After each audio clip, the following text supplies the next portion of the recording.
Chennai is known for periodic floods. Now, isn't it really, contradictory to, to really, end up asking a question, how to make the city uh, abundance in water? Because we are already abundance, as such. If you really walk through the city of Chennai in the last fortnight or so, you would have seen a lot of water everywhere.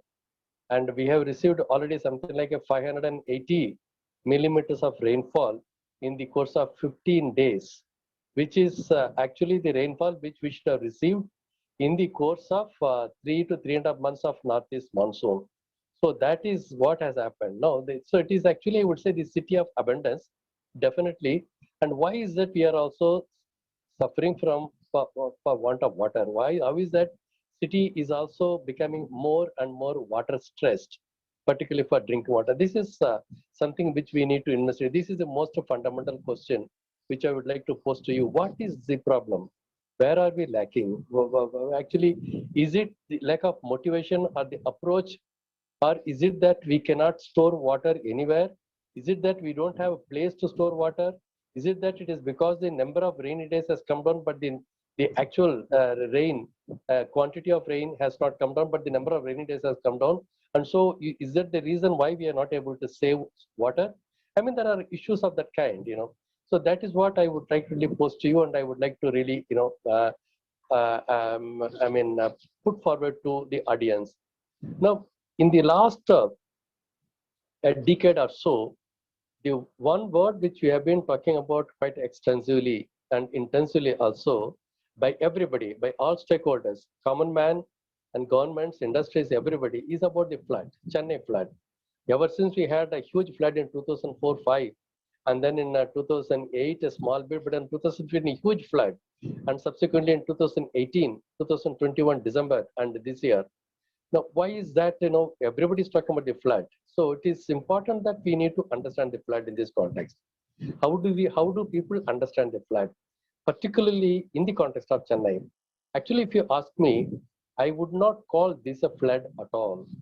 Whatever is happening in the city of Chennai, I would not say it is a flood, because it is, in a way, 2015 was a man-made disaster. It's a man-made flood. It could have been easily avoided. But in 2021 December, same thing, and today also. See, this is what I would call it as an inundation. This is inundation, and I would not call it a flood, because flood is a flow concept.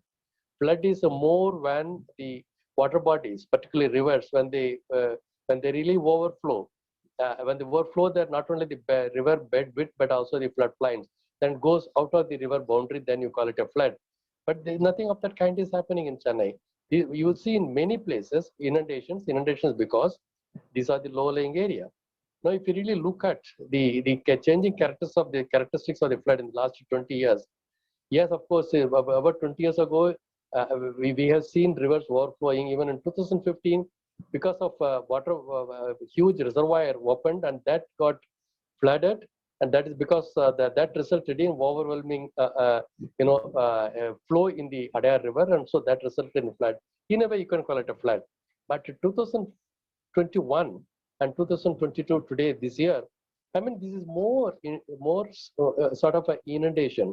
Inundation is particularly happening in places where people have constructed their houses and constructed their industries, they have laid the roads and so on in the low-lying area, such as wetlands and water bodies and so on. I mean, naturally, it's a low-lying area, water will be stagnated, and if you don't call it a flood, that's a place, where area meant for the water to store, and you construct your house or industry, and then you call it a flood. So that is the kind of a situation that is happening. So this is something which I would like to put it across to you, which people should understand.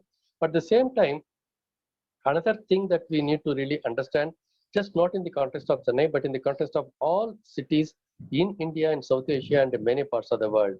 Basically, what I mean is that the population density is increasing. Today in Chennai, 33,000 people live per square kilometer, and which means there is a huge reduction in the open space.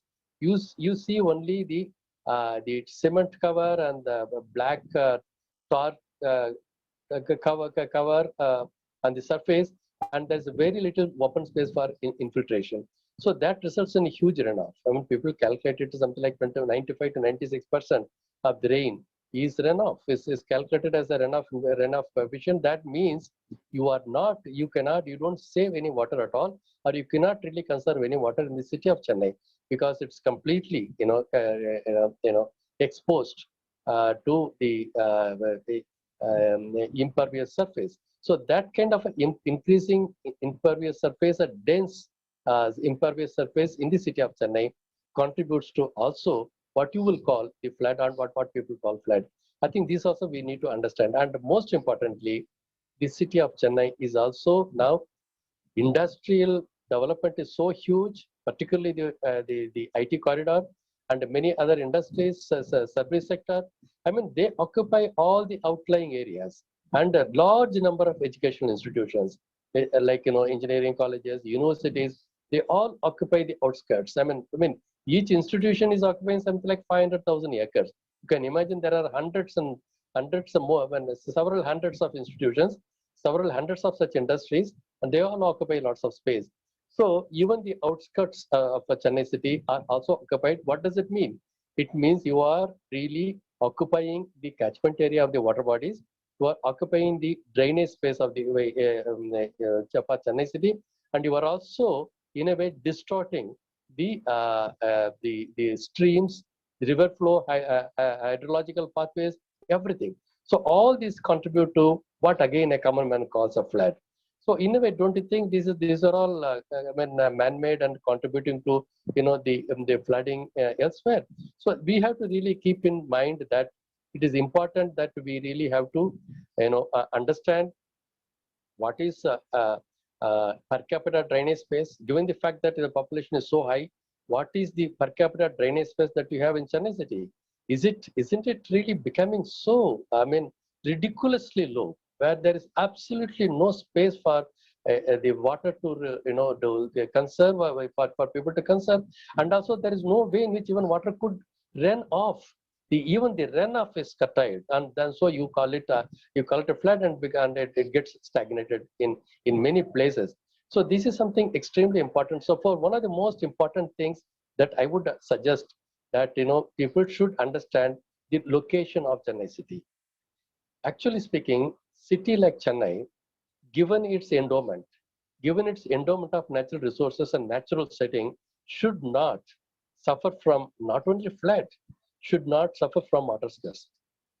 This is a city of very, very water abundance, because the rainfall is something like 1,300 to 1,400 millimeters annually. It is much more than Bangalore. Bangalore is something like 860 or 70. And Hyderabad is 930 or 40. And it is less than Kerala, of course. But otherwise, it is a rainfall-wise water abundant city.